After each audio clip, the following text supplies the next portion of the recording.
May mga bagay na kinamumuhian ang Panginoon, ang pagmamataas, ang pagsisinungaling, ang pagpatay ng tao, ang pagpaplano ng masama, ang pagmamadaling gumawa ng masama, ang pagpapatotoo sa kasinungalingan, at pinag-aaway ang kanyang kapwa.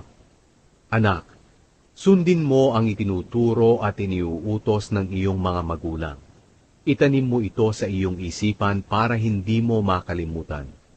Ito ang magpapatnubay, mag-iingat at magpapaalala sa iyong pamumuhay, kahit ano pa ang iyong ginagawa.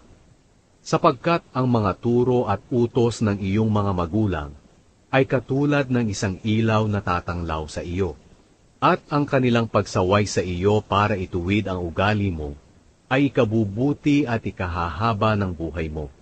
Ilalayo ka rin ito sa masamang babaeng nakakaakit ang